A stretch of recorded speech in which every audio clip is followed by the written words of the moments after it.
जय Hind all my dear students. आपका स्वागत है और मैं आशा करता हूं कि आप कुछ नया सीख रहे होंगे। Due to some reason PPT problem की वजह से मैं करंट अफेयर आज नहीं ले आ पाया, तो मैं आशा करता हूं आप कल तक का वेट करेंगे। कल आपको करंट अफेयर मिल जाएगा 8, 9, 10 और 11 का। ठीक है, तो 4 दिन का करंट अफेयर कल आपको मिल जाएगा। होलसम पीपीटी बना ली है मैंने, बट थोड़ा सा प्रॉब्लम है, इशू वो कन्वर्ट करने में, तो वो नहीं हो पाया है। तो मैं आशा करता हूँ आप कुछ सीख रहे होगे और मैं आपसे बस एक ही चीज कहना चाहता हूँ, जो आपके अपकमिंग एग्जाम्स है उसमें आप बहुत अच्छा परफॉर्म करें, यही मेरी आशा है। और आपको इस प्लेटफॉर्म से जुड़े रहना है, जिससे आप क्या कर सकते हो, बहुत अच्छा नॉलेज गेन कर सकते हो। मेरी पूरी मेहनत आपको पता है, बहुत एफर्ट लगता है ये सब चीज बनाने में। प्लस दूसरी चीज है, आपको ये चीजें समझनी होगी कि बेसिकली काफी सारी चीजें होती हैं जो हमें प्रॉपर तरीके से पढ़नी होती है। आप कोई भी मतलब बोल सकते हैं स्ट्रीम से, आर्ट, साइंस, कॉमर्स में इतने इजी वे में समझाने की कोशिश करता हूँ कि वो बच्चा चाहे साइंस का भी हो, चाहे आर्ट्स का भी हो, चाहे कॉमर्स का भी हो, वो इजी तरीके से समझ सके। यहाँ हम 11th एनसीईआरटी का आज जो चैप्टर है वो है interior of the earth. Interior of the अर्थ पे हम लोग क्या कर रहे हैं, आज डिस्कस करेंगे और बहुत अच्छा चैप्टर है। और हमें ये भी चीजें नोटिस करनी है कि किस तरीके से हमको अप्रोच रखनी है कि जो हमारे अपकमिंग एग्जाम्स है उसमें हम बिल्कुल सफलता ले सके। ठीक है, तो मैं आशा करता हूं आप कुछ सीखेंगे। दूसरी चीज है, कांटेक्ट करिए मुझसे, कोई भी डाउट हो, it's my WhatsApp number.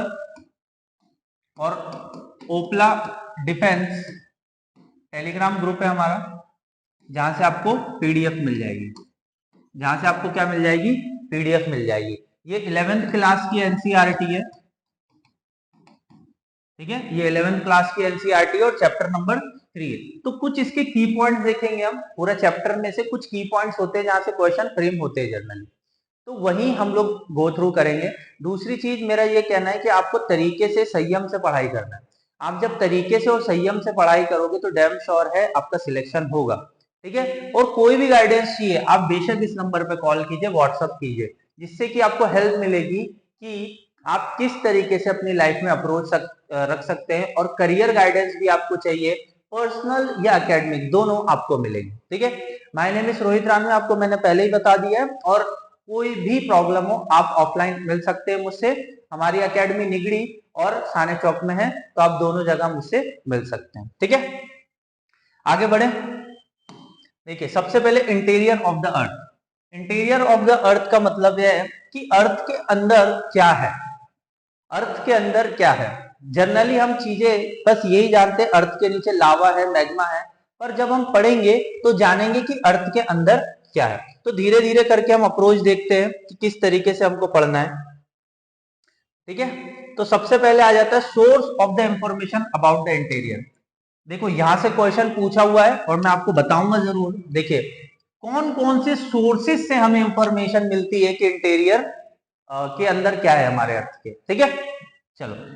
The earth radius is 6370 kilometre. तो अर्थ का रेडियस कितना इंपॉर्टेंट है, यहां से क्वेश्चन पूछा हुआ है कि अर्थ का रेडियस कितना है, 6370 kilometre. No one can reach the centre of the earth. आज तक इस दुनिया में कोई भी अर्थ के सेंटर पे नहीं पहुंच पाया है।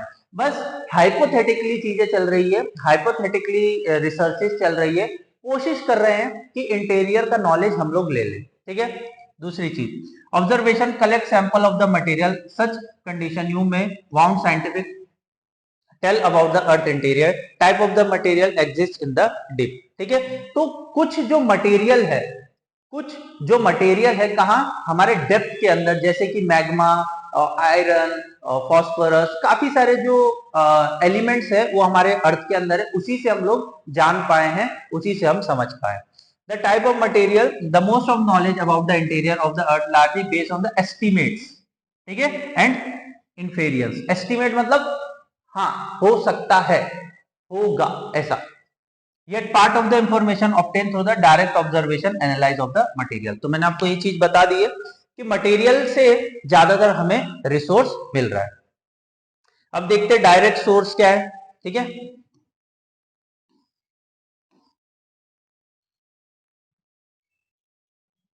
आराम से और संयम से पढ़ेंगे अपन डायरेक्ट सोर्सेज।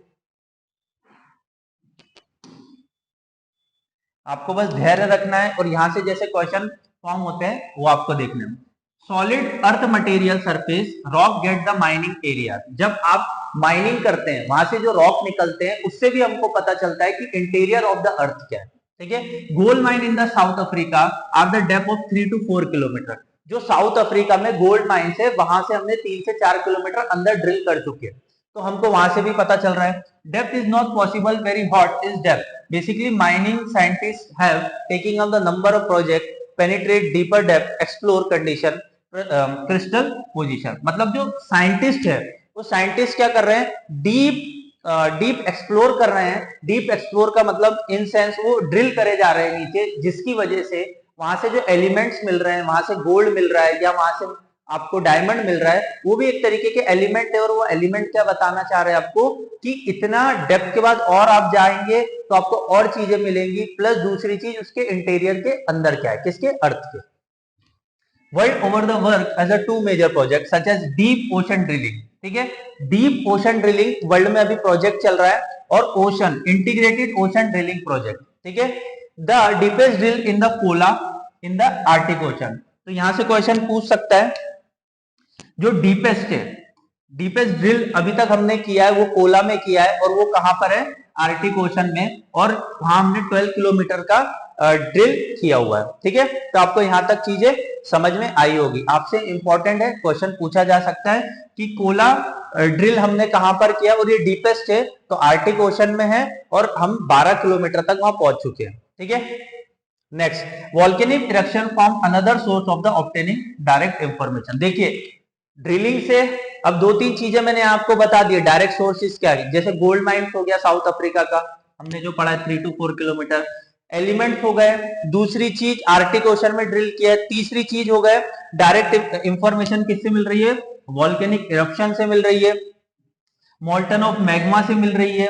और हम ये भी बोल सकते हैं कि अलग अलग स्टैंड से, जैसे मैग्मा जो है, मैग्मा लावा, ये इससे भी हमको नॉलेज मिल रही है कि अर्थ के अंदर किस तरीके के एलिमेंट है और उसके अंदर और क्या क्या चीजें हो सकती है। ये जानना बहुत अनिवार्य है।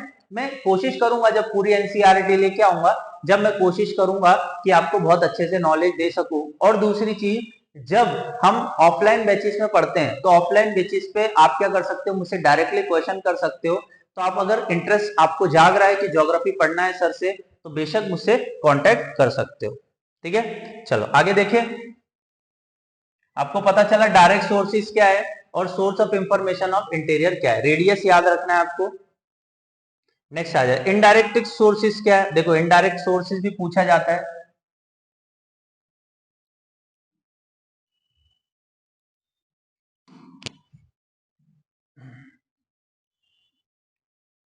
इनडायरेक्ट सोर्सेज भी पूछा जाता है। तो इनडायरेक्ट सोर्सेज में क्या, analyse of properties of matter indirectly provide information of the interior. The temperature and the pressure increase with the increase of distance from the surface toward the interior drill following. देखिए, जैसे जैसे हम depth करेंगे, जैसे कि example देते, यहाँ हमने ड्रिल स्टार्ट किया है, तो जैसे जैसे डेप्थ में जाएंगे, जैसे जैसे डेप्थ में गए, वैसे वैसे क्या होगा, टेम्परेचर इंक्रीज होगा।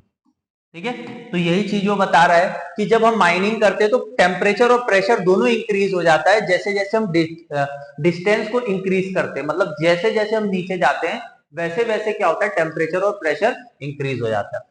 However, it is known that the density of the material also increase with the depth। जो डेंसिटी होती है मटेरियल की वो भी इंक्रीज हो जाती है। These characteristics are thickness of the earth. Scientists have to estimate the value of temperature, pressure, density of different depth, and each layer of the interior are discussed later in the chapter। Scientist ये बताना चाह रहे हैं कि जैसे जैसे हम अर्थ के नीचे जा रहे हैं, हम ये भी अनुभव कर रहे हैं कि डेंसिटी ऑफ मेटल्स या एलिमेंट्स हमें ज्यादा दिखने को मिल रही है। दूसरी चीज, सबसे इंपॉर्टेंट चीज क्या होती है कि डिफरेंट डेप्थ पे, जैसे कि आपने यहां डेप्थ किया और यहां डेप्थ किया, तो इसके डिफरेंसेस भी आपको देखने को मिलेंगे। एलिमेंट्स में भी डिफरेंसेस देखने को मिलेंगे और रिसोर्सेज भी डिफरेंस देखने को मिलेंगे। मतलब अब अलग अलग क्षेत्र में जब ड्रिलिंग करते हैं तो उसका डायरेक्ट और इनडायरेक्ट इंपैक्ट किसी और चीज पे भी आपको देखने को मिलेगा। ठीक है, चलो आगे देखें।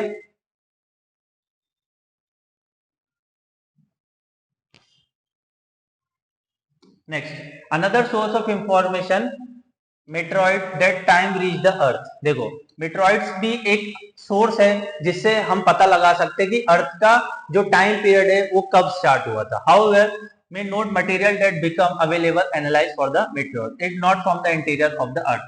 तो ये मेटेरियोर जो उल्का पिंड जिसे बोलते हैं वो अर्थ पे आते हैं तो उससे हम पता तो लगा सकते हैं, बट मुद्दा ये है कि वो इंटीरियर नहीं है ना, वो अर्थ के इंटीरियर भाग का नहीं।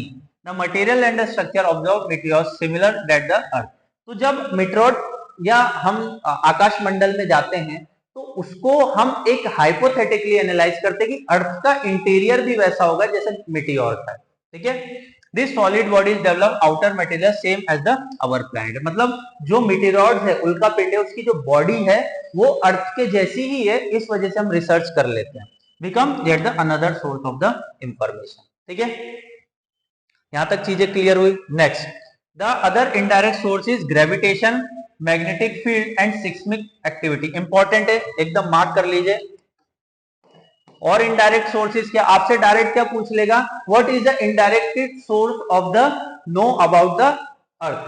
तो ग्रेविटेशन, मैग्नेटिक फील्ड और सिस्मिक एक्टिविटीज, इससे हम क्या कर सकते हैं, इनडायरेक्टली पता लगा सकते हैं कि अर्थ का रिजोल्यूशन क्या है, अर्थ का क्या है। ठीक है, ग्रेविटेशन फोर्स को जी से डिनोट करते हैं, same at the different latitude of the surface. ये तो आपको पता है, जो जी की वैल्यू है वो डिफर करती है, सेम अल्टीट्यूड और सेम मतलब हम बोल सकते हैं कहीं अल्टीट्यूड ज्यादा है, कहीं अल्टीट्यूड कम है, तो वहां जी का वैल्यू अलग मिलेगा। तो वही लिखा है, not the same of the different latitude on the surface. जैसे जैसे आप 60 डिग्री लैटिट्यूड पे जाएंगे या नीचे साउथ में 60 डिग्री 90 डिग्री लैटिट्यूड पे जाएंगे तो वहां आपको ग्रेविटेशन फोर्स डिफरेंट देखने को मिलेगा। हमने जनरली फिजिक्स में क्या पढ़ा हुआ है, 9.8 मीटर पर सेकेंड ग्रेविटेशन का एग्जैक्ट रहता है, बट कहीं कहीं ये वेरी करता है, आप फिजिक्स में भी अच्छे से पढ़िएगा। ठीक है, is the greater near the poles and less at the equator. बिल्कुल यहां से एकदम क्वेश्चन बनेगा। देखिए, बोलते हैं ना फिजिक्स, भाई हिस्ट्री ज्योग्राफी के बिना फिजिक्स किसी काम का नहीं है, तो ज्योग्राफी में देख लीजिए, ज्योग्राफी जब पढ़ते तो फिजिक्स ही काम आता है, तो आप जब ज्योग्राफी नहीं पढ़ेंगे तो फिजिक्स किसी काम का नहीं। देखिए, ग्रेटर कहां मिलेगा, पोल्स पे। जो ग्रेविटेशन फोर्स है ग्रेटर मतलब सबसे ज्यादा कहां मिलेगी, पोल्स पे, और लेसर कहां मिलेगी, इक्वेटर पे। इक्वेटर मतलब 0 डिग्री।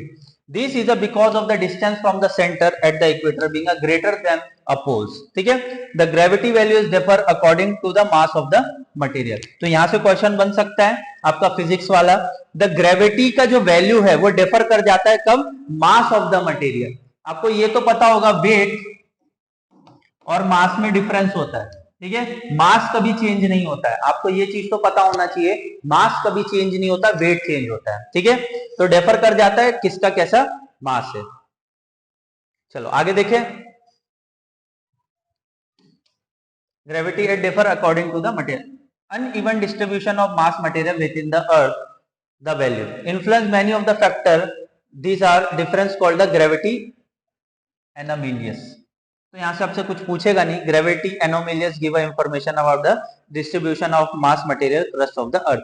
देखिए, ग्रेविटी एनोमेलियस की मदद से, ग्रेविटी एनोमेलियस की मदद से आप पता लगा सकते हो कि कौन कौन से मटेरियल का मास कौन सा है और कहां के क्रस्ट के अंदर का। जैसे ये अर्थ सरफेस है, इसके अंदर हम बोल सकते हैं अलग अलग लेवल के एलिमेंट्स मिलेंगे आपको, तो ये अलग अलग एलिमेंट्स के जो क्रस्ट बने हुए, ठीक है ना, जो क्रस्ट बने हुए हैं, अलग अलग एलिमेंट्स के जो क्रस्ट बने हैं, तो ग्रेविटी एनोमेलियस से हम पता लगा सकते हैं कि उनका मास क्या होगा। ठीक है, सिंपल और सरल भाषा।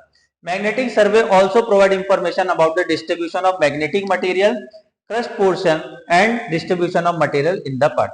सिस्मिक एक्टिविटी, ये बहुत इंपॉर्टेंट है। Seismic activity is one of the most important source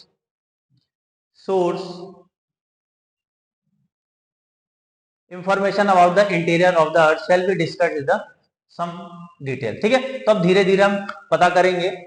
तो यहां तक I am sure you will understand all this point and easily you will connect all this thing. ठीक है, तो मैं आशा करता हूं आपने कुछ सीखा होगा। अब आ जाते हैं अर्थक्वेक, जिसे हम कहते हैं भूकंप। जैसे कि भूकंप आ जाए तो सबसे पहले क्या बोला जाता है, किसी टेबल या किसी बेंच के नीचे छुप जाइए, क्योंकि कोई ऊपर से मटेरियल गिरा तो आपको डायरेक्टली हिट नहीं कर पाएगा। या तो आप घर के बाहर निकल जाइए। सिस्मिक जोन है हमारे इंडिया में, जैसे हाई डेंसिटी जोन कहाँ मिलेगा आपको, दिल्ली या नॉर्थ इंडिया में मिलेगा, बहुत ज्यादा भूकंप आने की संभावना होती है। और हमारा जो नेबरिंग कंट्री है नेपाल, वहां भी बहुत ज्यादा सिस्मिक वेव एक्टिव रहती है। 2 मिनट रुकिएगा, पानी ले लूं मैं।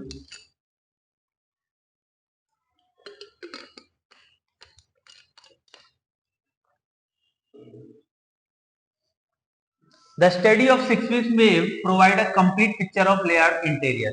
सिस्मिक वेव से हम क्या पता लगा सकते हैं कि अर्थक्वेक कैसे आ रहा है। Simple word, shaking of the earth is natural event is called due the release of the energy generate wave travel in all direction. तो हम धीरे धीरे और देखेंगे कि जो अर्थक्वेक होता है वो एक सिस्मिक वेव की वजह से होता है। इसमें पी वेव, एस वेव ये सब भी आ जाती है। तो आगे आगे जब आप चैप्टर वाइज बढ़ेंगे तो आपको और पता चलेगा कि सिस्मिक वेव्स जो होती हैं वो किस तरीके की हेल्प कर रही है आपको, और किस तरीके का आपको क्या कर रही है, बेनिफिट दे रही है। Why does the earth shake? Earth क्यों शेक करता है, क्वेश्चन बनता है, बहुत अच्छा क्वेश्चन बनता है। यहां से मैं आपको फिर बताना चाहता हूं, अगर आपको कोई बोलता है कि साइंस इज अ सुपीरियर, ठीक है, science is a superior, but जब तक आपको भौगोलिक या खगोलिक शास्त्र का ज्ञान नहीं होगा, आपका साइंस बकवास है।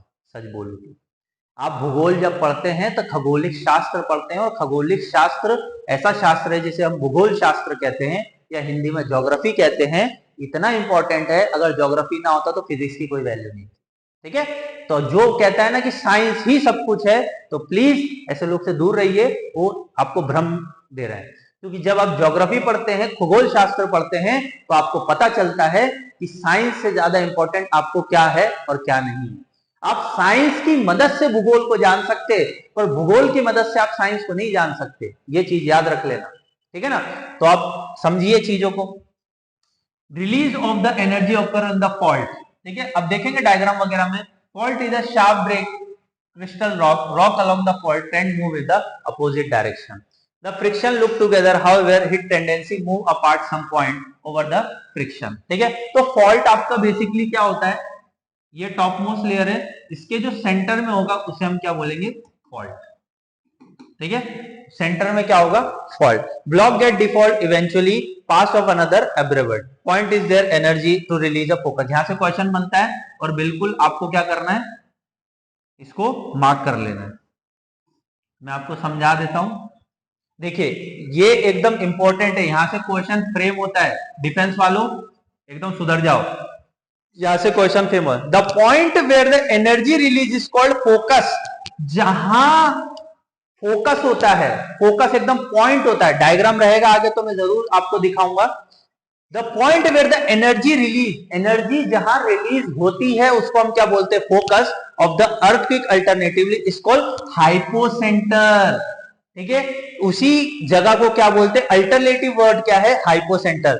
फोकस को हम और क्या बोल सकते हैं, हाइपोसेंटर। यहां से क्वेश्चन पूछा हुआ है कि फोकस कौन सी जगह को बोला जाता है, जहां से एनर्जी रिलीज होती है, जहां से ऊर्जा रिलीज होती है उसको हम क्या बोलते हैं, हाइपोसेंटर। ठीक है, the energy wave traveling different direction of the surface, the point of the surface nearest to the focus, इसको क्या बोला जाता है, एपिसेंटर। यहां भी याद रखना है, the point of the surface nearest to the focus is called epicenter। मतलब जो सरफेस है आपका, ये सरफेस हो गया, इसके near by the point surface nearest to the focus. अब सरफेस के नियरेस्ट क्या होगा, फोकस होगा, और फोकस को क्या बोला जाता है, एपिक सेंटर। फोकस को क्या बोला जाता है, epic centre. It is the first one the experience of the wave, it is a point directly about the focus. ठीक है, तो आई होप सो आपको समझ में आई होगी। मैं फिर बोल रहा हूं, ये पैसेज से आपको डैम श्योर क्वेश्चन आएंगे और जरूर आएंगे।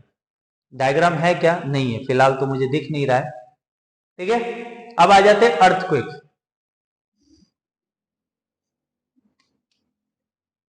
All natural earthquake take place in the lithosphere. Important, very very important. आपसे पूछा जाएगा कि अर्थक्वेक कहां पर आता है, अर्थक्वेक कहां पर आता है, तो बेटा लिथोस्फीयर में आता है। ठीक है, you will learn about different layers of the interior of the earth. Lithosphere is the portion depth of the 200 kilometre. Lithosphere आपको कहां मिलेगी, सेंटर से 200 किलोमीटर नीचे, surface of the earth. The instrument called seismograph recorder, जो waves the waves reaching the surface, उसको कैसे पता लगाया जाता है? सिस्मोग्राफिक रिकॉर्ड से। जो इंस्ट्रूमेंट, बिल्कुल पढ़ना है और ढंग से पढ़ना है और याद करना है, फिर मैं रीच आउट कर रहा हूं, समझो। The instrument called seismograph record the wave reach to the surface.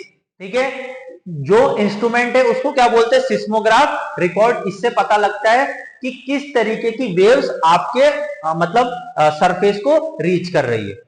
ठीक है, the curve earthquake wave recorded on the seismograph is given in the figure 3.1 that curve show the distance of earthquake. ठीक है, 3.1 exercise में हम देखेंगे, थोड़ा सा आगे देखते हैं। The curve show 3 distinct section represent different types of pattern earthquake wave basically of 2 type, body waves and surface wave.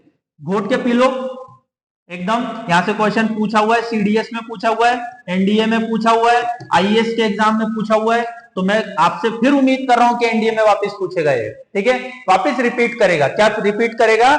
कि अर्थ वेव बेसिकली 2 प्रकार की होती है। कौन कौन सी अर्थ वेव होती है? बॉडी वेव्स होती है और फेस वेव्स होती है। ठीक है, सॉरी, बॉडी वेव्स होती है और सरफेस वेव होती है। 2 तरीके की होती है, बॉडी वेव और सरफेस वेव। ठीक है, generate to release the energy at the focus, move all direction, travel to the name. ठीक है, आई होप सो यहां तक चीजें आपको क्लियर हुई होगी। हाँ, ये रही, वही मैं बोला, एग्जाम कैसे नहीं दिया है? दिया है, बिल्कुल दिया है। ये रहा आपका डायग्राम, ये डायग्राम को एकदम घोट के पी लो। देखो, ये रही पी वेव्स और ये रही एस वेव्स। इसको बोलते हैं प्राइमरी वेव्स और इसको बोलते हैं सेकेंडरी वेव्स। मैं फिर आपको बता देता हूं, ये रही सरफेस वेव और ये रहा आपका एप्टीट्यूड। ठीक है, सबसे पहले पी वेव्स आएंगी, सबसे पहले क्या आएंगी? पी वेव्स आएंगी और उसके बाद एस वेव्स आएंगी। पी वेव्स जाने के बाद अगर आपको ऐसा लग रहा है जैसे सबसे पहले भूकंप आया तो क्या आएगी? P waves. आपको ऐसा लग रहा है कि पी वेव जाने के बाद भूकंप खत्म हो गया, नहीं बेटा, सबसे ड्रास्टिक होती है एस वेव। तो देखो, the body wave interact with the surface rock and generate new set of the waves called surface wave. मतलब सरफेस वेव कैसे बनती है? इंटरैक्ट करती है सरफेस रॉक से और जनरेट करती है न्यू वेव। मतलब जो रॉक होते हैं सरफेस पे, उनके साथ जब वो जुड़ जाती है तो देखिए कितना ज्यादा डिवास्टेटिंग कर रही है। ठीक है, this wave among the surface, the velocity of wave change, they travel through the material in different density, the denser material the higher velocity। जब उसका जो मटेरियल है उसकी वेलोसिटी डेंसर होगी, घनत्व होगी, तो उसका जो वेलोसिटी है वो क्या हो जाएगा? हायर हो जाएगा। रिफ्लेक्ट और reflect among the different density. तो आई होप सो आपको यहां तक चीजें क्लियर हुई होगी। स्क्रीनशॉट लेना है तो ले सकते हो एस वेव्स पी वेव्स का, मैं साइड में रुका हूं, आप आराम से ले सकते हो। ठीक है, अब देखिए यहाँ एस वेव डायग्राम, हाँ ये रहा। ठीक है, डायग्राम भी है, तो आराम से अगर पढ़ेंगे तो मजा भी आएगा। ठीक है,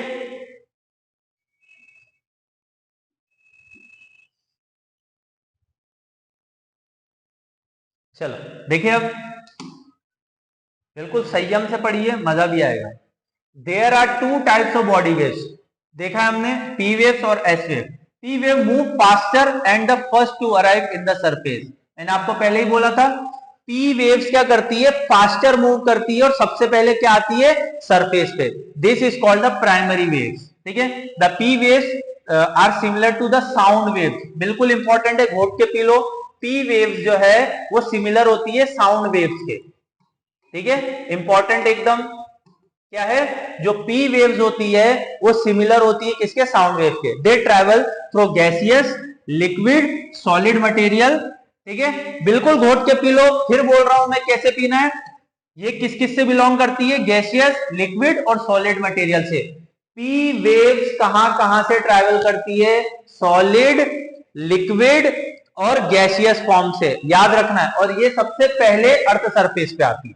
अब आ जाओ, S wave travel at the surface with some time lag, मतलब थोड़ी सी सेकंड देर बाद आती है, इस कॉल्ड सेकेंडरी वेव, जिसे एस वेव बोलते हैं। And important fact is S wave they can travel only through solid material. Question पूछा हुआ है भैया, एनडीए वालों घोट के पी लो, क्वेश्चन पूछा हुआ है।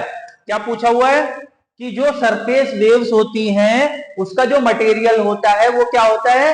वो कहां ट्रैवल कर सकता है? सॉलिड मटेरियल में ओनली। और जो प्राइमरी वेव्स होती है वो किस में ट्रैवल कर सकती है? लिक्विड, सॉलिड और गैसियस, तीनों में। ठीक है। These characteristics of the S wave is quite important. It has a help to scientists to understand structure of the interior of the earth. ठीक है, तो साइंटिस्ट जो होते हैं इसी की वजह से क्या कर पाते हैं, जान पाते हैं कि भाई इंटीरियर ऑफ द अर्थ के अंदर क्या है। ठीक है, चलो आगे देखें। It has helped to scientists. हाँ, reflection causes wave to rebound and refracting make waves of the direction. Waves are interfered to help the record in the seismograph. Seismograph की help होती है. The surface wave at the last report, the seismograph wave make destructive cause collapse and the displacement occur. तो यही चीज बताना चाह रहा है कि सिस्मोग्राफिक के ऊपर जो सेकेंडरी वेव्स है वो अच्छे से नोट डाउन करी जा सकती है और इसी की बेसिस से हम रिसर्च कर पाते हैं। ठीक है, prolongation of earthquake is a propagation of P waves parallel to the direction of the waves. This exists the material in the different way. ठीक है, चलो तो इतना मुझे लग नहीं रहा यहाँ से कुछ इंपॉर्टेंट चीज है। Squeezing S wave is the perpendicular and the वर्टिकुलर फिर एक चीज इंपॉर्टेंट है वो याद रख लो। यहाँ क्या इंपॉर्टेंट है, इसमें एक चीज इंपॉर्टेंट है, P waves vibrate parallel to the direction of the wave। ठीक है, P वेव जो होती है ये पैरेलली डायरेक्शन में एक्ट करती है और ये वाइब्रेट करने की कोशिश करती है। ठीक है, P वेव्स क्या करती है, वाइब्रेट करती है पैरेलल। यहां से क्वेश्चन पूछ सकता है नेक्स्ट। ठीक है, और यहां देखते हैं एस वेव्स। एस वेव्स कैसे काम कर रही है आपकी, एस वेव्स कैसे काम कर रही है, एस वेव परपेंडिकुलर होती है। एस वेव्स कैसी होती है, परपेंडिकुलर होती है, और पी वेव्स कैसी होती है, पैरेलल होती है। मैं फिर आपको बोल रहा हूं, आपको याद रखना है और अच्छे से समझना है, जो पी वेव्स होती है वो पैरेलल होती है। ठीक है, और जो एस वेव्स होती है वो परपेंडिकुलर होती है। क्वेश्चन पूछ सकता है स्टेटमेंट बेस में। सीडीएस वालों आप नोट डाउन कर लेना, surface waves are considered to be the most dangerous wave. ठीक है, जो सरफेस वेव होती है वो बहुत डेंजरस वेव्स होती हैं। तो I hope so you will understand all this point from my side. अब देखिए ये जो चिट्ठा लिखा हुआ है और वो चिट्ठा हम यहां पढ़ेंगे। कैसे पढ़ेंगे, टाइप ऑफ द अर्थक्वेक देखेंगे, टेक्टोनिक रिकॉग्नाइज। ठीक है, देखो ये समझेंगे। और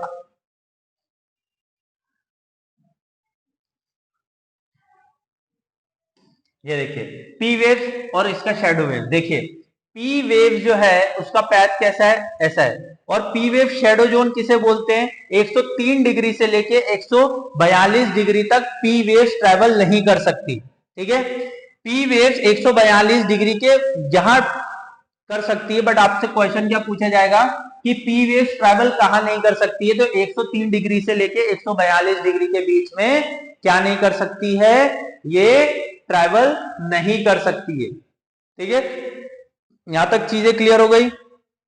अब आपसे पूछा जाएगा कि एस वेव्स, तो एस वेव्स कहां ट्रैवल नहीं कर सकती है,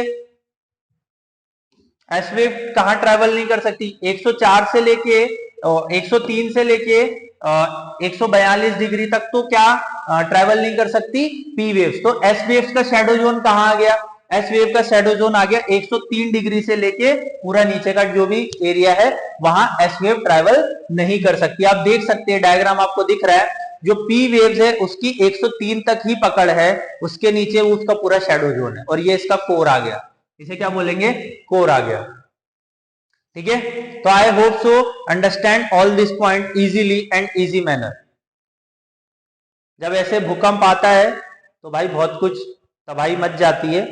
ठीक है ना, अब आपको कुछ इंपॉर्टेंट चीज बता देता हूं, measuring of the earthquake. Earthquake को कैसे मेजर किया जाता है, ठीक है ना, अर्थक्वेक को कैसे मेजर किया जाता है, एक सेशन में कंप्लीट करना पॉसिबल नहीं है।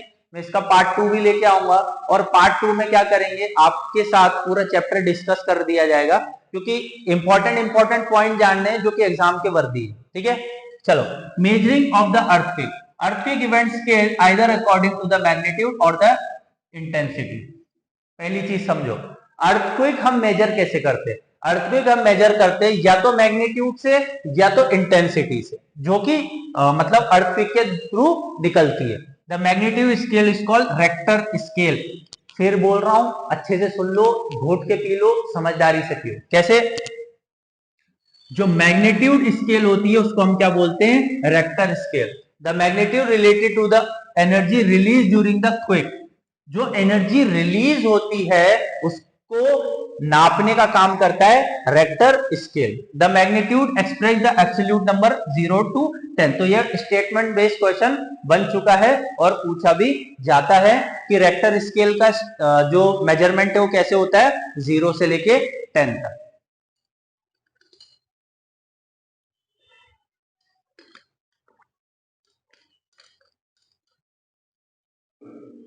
Okay, the intensity scale. अब हमने क्या देखा, पहले मैग्नीट्यूड देखा, तो मैग्नीट्यूड स्केल मतलब रिक्टर स्केल। क्वेश्चन पूछे घोट के, देखो ऐसे घोट के पीना है। मैग्नीट्यूड पूछा है तो मैग्नीट्यूड किससे नापा जाएगा, रेक्टर स्केल से, और उसका इंटेंसिटी स्केल का क्या है, 0 से 10। फिर बोल रहा हूं मैग्नीट्यूड किससे नापा जाएगा, रेक्टर स्केल से, और रेक्टर स्केल किस कौन से इंटेंसिटी पे है, 0 से 10 के बीच में। तीन चीज याद रखना। अब आ जाते हैं इंटेंसिटी स्केल। इसका नाम रखा है मर्कली। इंटेंसिटी स्केल का मतलब क्या है, कितनी तीव्रता से आ रहा है, कितनी गति से आ रहा है, ठीक है, तो उसको बोलेंगे मर्कली स्केल। इसको इटालियन सिस्मोलॉजिस्ट ने फाइंड किया था और इससे इंटेंसिटी नापा जाता है, और ये कितना डैमेज करिए वो एरिया को, उसे हम बोलते हैं इंटेंसिटी स्केल। और इसकी कितना है, 1 से लेके 12 तक, ठीक है। तो आपको फिर बोल रहा हूं मैं कैसे याद रखना है। सबसे पहले मैग्नीट्यूड किसके बेसिस पे है, मैग्नीट्यूड आता है रेक्टर स्केल पे और 0 से 10 के बीच में, ठीक है। फिर आ जाता है इंटेंसिटी। इंटेंसिटी किसके बेसिस पे, मर्कली स्केल पे, और मर्कली स्केल क्या होता है, 1 से 12 के बीच में। तो मैं आशा करता हूं आपको यहां तक घोट के समझ गया होगा, एकदम क्लियर हो गया होगा कि रेक्टर। और मैं आपको फिर क्वेश्चन भी बताऊंगा, नेक्स्ट टाइम आऊंगा तो आपके साथ क्वेश्चन भी डिस्कस करूंगा, और मैं आशा करता हूं आपको ज्योग्राफी में इंटरेस्ट आ रहा होगा। तो आज हम यहीं रखते हैं, और मैं आपसे बस यही विनती करूंगा कि आप इसे पढ़िए, अच्छे से समझिए, और कोई भी क्वेश्चन रहे तो प्लीज आप मुझे क्या करेंगे, मेरा जो व्हाट्सएप नंबर है उससे मैसेज करेंगे और मुझसे और जानकारी ले सकते। Thank you all.